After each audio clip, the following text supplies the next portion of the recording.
Hello everyone. तो इस class में हम लोग पढ़ने वाले हैं वर्डप्रेस क्या है और इसमें थीम्स एंड प्लगइन क्या होती हैं। तो सबसे पहले जानते हैं वर्डप्रेस क्या है। तो सबसे पहले डेफिनेशन से शुरुआत करते हैं। तो वर्डप्रेस एक open source content management system है जो कि वेबसाइट्स बनाने के लिए यूज़ होता है। किस टाइप की? कंटेंट मैनेज करने के लिए। अब कंटेंट टाइप, अब जैसे कोई भी आर्टिकल वगैरह हम लोग पब्लिश करते हैं तो वो एक कंटेंट मैनेजमेंट सिस्टम के अंडर आता है। उसमें बहुत सारे यूज़र्स होते हैं, पोस्ट होते हैं, पेजेस होते हैं। तो वो क्या है? कंटेंट मैनेजमेंट सिस्टम है। और वर्डप्रेस क्या प्रोवाइड करता है? तो वर्डप्रेस इसी प्रॉब्लम को सॉल्व करने के लिए एक सॉफ्टवेयर है। तो ये क्या है? एक ओपन सोर्स है जिसे हम फ्रीली डाउनलोड कर सकते हैं। और मैं इस ओपन सोर्स का मतलब बता देता हूँ। तो ओपन सोर्स का मतलब जो इसका सोर्स कोड है वो हम देख सकते हैं। और सोर्स कोड हमारे पास क्या हो जाता है? फ्रीली अवेलेबल हो जाता है। कहाँ से? अब इनके सोर्स होते हैं, वेबसाइट्स होते हैं। अब ज़्यादातर गिटहब ही होती हैं। तो इसका कोड हमें शायद गिटहब पर मिल जाए या फिर इनकी जो ऑफिशियल वेबसाइट है wordpress.org वहाँ से मिल जाए। तो इनका कोड ना सभी के लिए अवेलेबल होता है। तो ये वेबसाइट्स क्या होती हैं? वर्डप्रेस का ओपन सोर्स कहलाती हैं। तो वर्डप्रेस क्या है? एक open source content management system है या कंटेंट मैनेजमेंट सिस्टम है जो कि वेबसाइट्स बनाने के लिए यूज़ होता है। और वर्डप्रेस से बहुत से प्रकार की वेबसाइट्स हम बना सकते हैं। अब जैसे, तो सबसे पहले तो इसमें बताया गया है कंटेंट मैनेजमेंट टाइप की वेबसाइट्स। लेकिन अब वर्डप्रेस एक बहुत अच्छा सॉफ्टवेयर है जो एक्सटेंडेबिलिटी को सपोर्ट करता है। मतलब हम इसको बहुत एक्सटेंड कर सकते हैं by the use of plugin. बताऊंगा अभी प्लगइन क्या होता है। बट अब एक्सटेंड कर सकते हैं तो बहुत से प्रकार की वेबसाइट्स भी बना सकते हैं। तो अब वो वेबसाइट किस किस टाइप की हो सकती हैं? तो वो वेबसाइट बुकिंग टाइप की हो सकती हैं। अब जैसे बुकिंग के लिए इवेंट बुकिंग का हो गया, टूर बुकिंग और अपॉइंटमेंट बुकिंग, होटल बुकिंग। तो ये सभी बुकिंग की वेबसाइट्स हम बना सकते हैं वर्डप्रेस से।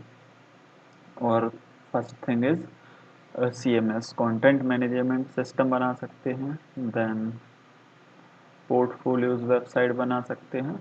और सबसे बड़ी बात, ई कॉमर्स वेबसाइट बना सकते हैं। ई कॉमर्स में विथ पेमेंट के वेबसाइट बन जाती है। और invoice, PDFs, return policy and जो टैक्सेस वगैरह होता है सब कुछ अवेलेबल होता है एक वर्डप्रेस वेबसाइट में। तो इसके लिए बहुत सारी प्लगइन्स आती हैं, वो मैं अभी बता दूंगा जब हम लोग अभी प्लगइन पढ़ेंगे। तो आई होप जो वर्डप्रेस है वो समझ में आया होगा, उसकी डेफिनेशन एंड वर्डप्रेस क्या है। So let's understand the next topic is theme. तो अब ये सारे फीचर्स हैं। और वर्डप्रेस इनिशियली डेवलप किया गया था ब्लॉगिंग प्लेटफॉर्म के लिए। अब बहुत से प्रकार की वेबसाइट्स हम इनसे बना सकते हैं, like business site, e commerce stores, जो मैंने आपको पहले ही बता दें। और ये रहे फीचर्स वर्डप्रेस के, like user friendly interface, customisable, SEO friendly and large community support. अब इसकी बहुत बड़ी कम्युनिटी है जो क्या करती है? सपोर्ट करती है, या फिर बहुत सारे यूजर्स हैं। जब भी कहीं हमें प्रॉब्लम आती है तो हम सपोर्ट ले सकते हैं। और कस्टमाइजेबल तो है ही, और इंटरफेस देखने को मिल ही जाएगा यूजर फ्रेंडली है कि नहीं। तो ये सारे वर्डप्रेस के फीचर्स हैं। And next is theme. तो थीम क्या है ना, जब भी कोई पर्टिकुलर वेबसाइट होती है या ऐप होता है, फिर उसका एक अपीयरेंस होता है, लुक एंड फील होता है। क्या होता है? अपीयरेंस होता है या फिर कहें लुक एंड फील होता है। तो वो एक ना पर्टिकुलर रहता है, फिक्स रहता है। तो वो क्या है? डिजाइन क्या है? Appearance is design of website. तो वो कौन डिसाइड करता है? थीम। तो जब भी एक टर्म याद रख लेना, जब भी हमें डिजाइन चाहिए होगा तो हम क्या करेंगे? थीम इंस्टॉल करेंगे। नॉट ऑलवेज, बट जब फर्स्ट टाइम हमें क्या करना पड़ता है? सबसे पहले हमारे पास वेबसाइट होती है एंड इट्स रिक्वायरमेंट होती है, और कुछ रेफरेंसेस वेबसाइट्स होती हैं और नहीं होती हैं तो हमें देखनी पड़ती हैं। तो ये सब कुछ कर लेने के बाद हमें क्या करनी पड़ती है, एक बेसिक सी थीम, बेसिक या फिर रिक्वायरमेंट के हिसाब से हमें अपनी थीम सेलेक्ट करनी पड़ती है। अब थीम में मैंने बता दिया कि इसमें क्या होता है, डिज़ाइन होता है वेबसाइट का पूरा डिज़ाइन, या फिर मैं कहूँ अपीयरेंस डिसाइड करती है कौन, ये थीम। अब थीम दोनों प्रोवाइड करती है। अभी के लिए सबसे पहले मेन फोकस थीम का क्या रहता है कि अपीयरेंस प्रोवाइड करना, और सेकंड पर्पज इज फंक्शनलिटी। सो इसलिए हम लोग थीम्स यूज करते हैं। तो हमारे पास वेबसाइट रहेगी, उसकी क्या रहेगी, रिक्वायरमेंट रहेगी और रेफरेंसेस रहेगी कि हमें किस प्रकार की वेबसाइट चाहिए, तो उसके हिसाब से हम जो वेबसाइट थीम्स हैं वो डाउनलोड करेंगे। अब एक से अधिक थीम रख सकते हैं, बट एट अ टाइम हम एक ही थीम यूज़ कर सकते हैं। तो सबसे पहले एक अच्छी सी थीम सेलेक्ट करना, बेसिक सी, जो कस्टमाइजेबल हो और जो मोस्ट यूज फीचर्स हों उसमें वो अवेलेबल हों। तो हमें ऐसी थीम रखनी पड़ती है हर एक वेबसाइट पर, एक वर्डप्रेस वेबसाइट के लिए। तो आई होप थीम समझ में आया होगा क्या है। So a theme is a WordPress is a collection of templates, yeah, templates and style sheet used to define the appearance and display of a WordPress site. And here is the key points about themes. So क्या करती है, design and layout, customisable, variety and responsiveness. I hope समझ में आया होगा। अब आगे बढ़ते हैं और देखते हैं प्लगइन क्या है। तो प्लगइन क्या है, एक पीस ऑफ कोड है, सॉफ्टवेयर है जो वर्डप्रेस के साथ इंटीग्रेटेड हो जाता है और क्या करता है, फंक्शनैलिटी को एनहांस करता है, एक्सटेंड करता है, किसकी, वर्डप्रेस की। तो आप, मैं थोड़ा सा और बताना चाहूँगा वर्डप्रेस के बारे में। तो इसके लिए वर्डप्रेस क्या है, एक CMS है। और जब भी हम वर्डप्रेस डाउनलोड करते हैं, डाउनलोड बता दूंगा कहाँ से करना है। तो जब भी हम वर्डप्रेस डाउनलोड करते हैं तो हम एक्चुअल में क्या डाउनलोड करते हैं, फाइल्स, जिसमें क्या होता है, प्री रिटन कोड होता है। और ये कोड किसने लिखा है, वर्डप्रेस डेवलपर्स ने। तो ये कोड जो लिखा है और जो हमने डाउनलोड किया है, ये क्या है, कोर वर्डप्रेस। क्या है, कोर वर्डप्रेस। जैसे हमने यदि जावा पढ़ा है तो हम पढ़ते हैं क्या, कोर जावा। पाइथन पढ़ते हैं तो कोर पाइथन, ऐसा कुछ पढ़ते हैं। ऐसे ही जब हम डाउनलोड करते हैं तो हमारे पास क्या होता है, कोर वर्डप्रेस डाउनलोड होता है जिसमें लिमिटेड फीचर्स रहते हैं। अब जब हमें फीचर्स को क्या करना पड़ता है, एक्सटेंड, तो हम क्या यूज़ करते हैं, प्लगइन का। किसका, प्लगइन का। तो ये रही प्लगइन। तो ये क्या है, कोड ही है। क्या है, कोड ही है जो वर्डप्रेस के साथ इंटीग्रेटेड हो जाता है और उसकी फंक्शनैलिटी को एक्सटेंड करता है। और ये रहे की फीचर्स। तो functionality and easy of use, custom development, updates. अब जो भी हमें क्या करने हैं, कुछ फीचर्स अपने हिसाब से ऐड करने हैं। तो एक तो है कि वर्डप्रेस के कोर को क्या कर दो, चेंज कर दो। तो इतने तो यार अपन एक्सपर्ट है नहीं, और दिस इज़ नॉट रिक्वायर्ड। तो ये कभी मत करना वर्डप्रेस की कोडिंग के साथ छेड़खानी, वरना वर्डप्रेस ब्रेक हो जाता है। तो इसके लिए हम क्या करते हैं, अपनी खुद की कस्टम कोड लिखते हैं, और ये कस्टम कोड ही क्या है, थीम है।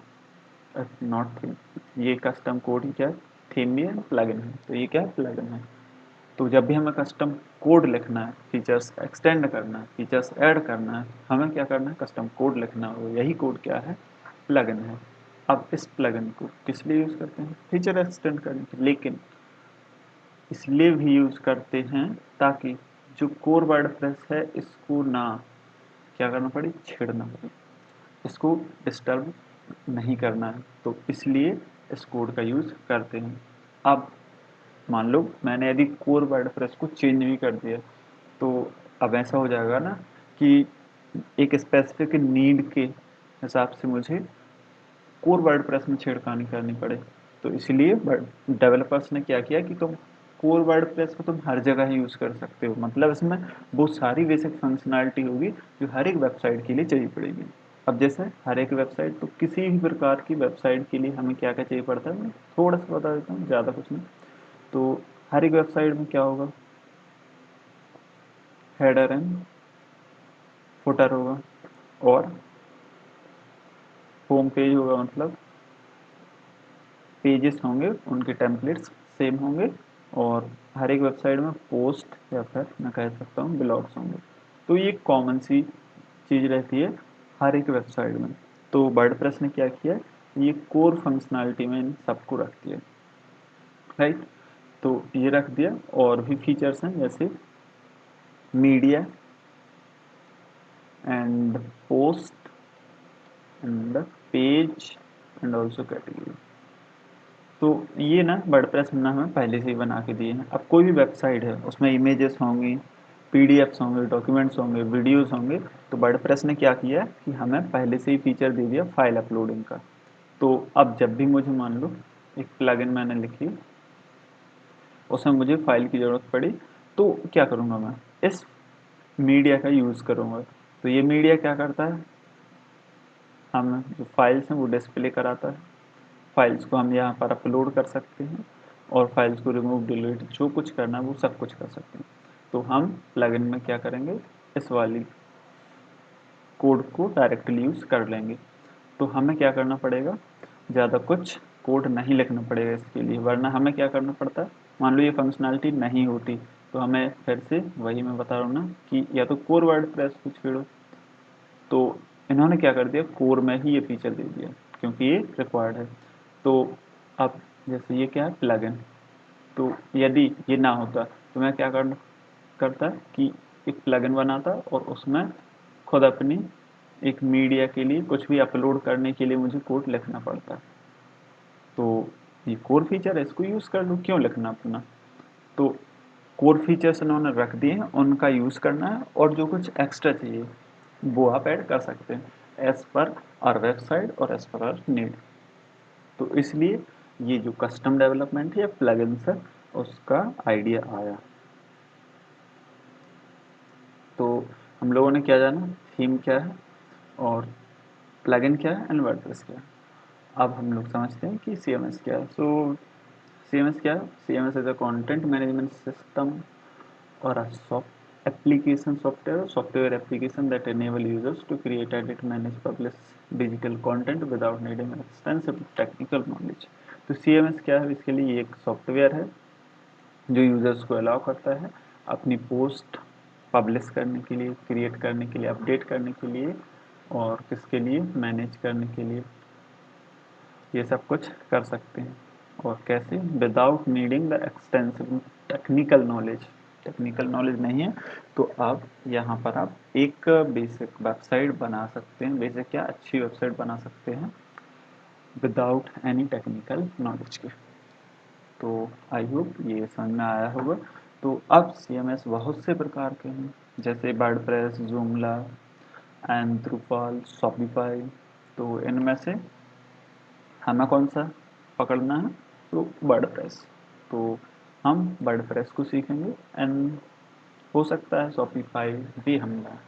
तो हम अगले वीडियो से वर्डप्रेस शुरू करेंगे, तो देखेंगे वर्डप्रेस को कैसे इंस्टॉल करना है, और इसमें थीम्स एंड प्लगइन का भी बता दूंगा कैसे इंस्टॉल करना, बेसिक सेटअप वर्डप्रेस का कंप्लीट कर दूंगा नेक्स्ट वीडियो में, नेक्स्ट लेक्चर में।